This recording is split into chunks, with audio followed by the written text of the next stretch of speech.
एक जंगल में महात्मा निवास करते थे, जिसके दोनों ओर दो अलग अलग राज्य थे। दोनों के ही राजा महात्मा के पास आया करते थे। जंगल के बीच में से एक नदी बहती थी, जिसे लेकर दोनों राजाओं में लड़ाई झगड़ों के आसार बने रहते थे। एक बार बात युद्ध तक पहुंच गई और दोनों तरफ से तैयारियां जोर शोर से होने लगी। दोनों राजाओं ने महात्मा से आशीर्वाद लेने का मन बनाया।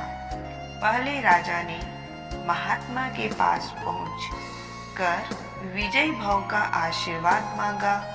महात्मा ने कुछ पल सोचकर कहा कि भाग्य में तो जीत नहीं दिखती, आगे भगवान की इच्छा। यह सुनकर राजा ने निश्चय किया कि ईंट से ईंट बजा देंगे, लेकिन जीते जी हार नहीं मानेंगे। उसने पूरी ताकत से युद्ध की तैयारी शुरू कर दी। दूसरा राजा भी महात्मा के पास आशीर्वाद लेने पहुंचा।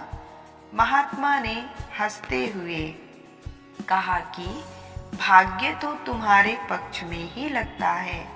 यह सुनकर वह बहुत प्रसन्न हुआ तथा वापस लौटकर अपने सैनिकों आदि से कहा कि चिंता मत करो, जीत हमारे ही भाग्य में लिखी है। युद्ध का समय आ पहुंचा।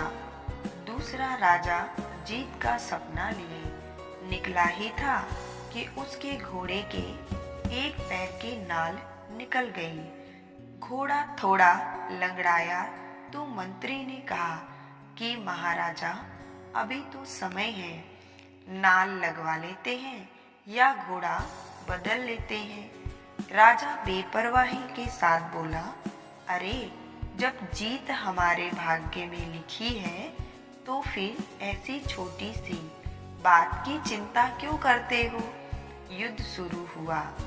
जल्दी ही दोनों राजा आमने सामने आ गए। अचानक ही पैतरा बदलते हुए एक नाल निकला हुआ घोड़ा लड़खड़ा कर गिर पड़ा। राजा दुश्मन के हाथ पड़ गया। भाग्य ने धोखा दे दिया। पहला राजा जीत का जश्न मनाता दूसरे राजा को बंदी बनाकर महात्मा के पास पहुंचा और सारा हाल बताया।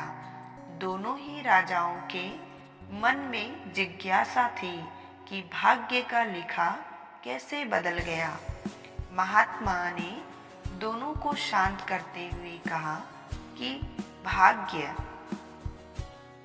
बदला थोड़े ही है, भाग्य तो अपनी जगह पर बिल्कुल सही है, लेकिन तुम लोग जरूर बदल गए हो।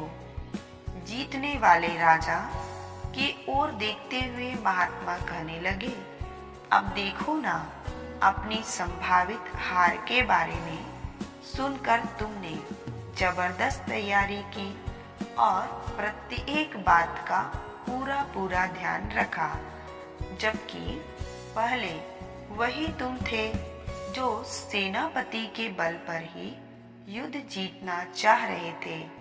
फिर महात्मा बंदी राजा से बोले, और तुम अभी युद्ध शुरू भी नहीं हुआ था कि जीत का जश्न मनाने लगे। एक घोड़े का भी समय पर ध्यान नहीं रख पाए तो भला युद्ध में इतनी बड़ी सेना को कैसे संभाल पाते। और वही हुआ जो होना था।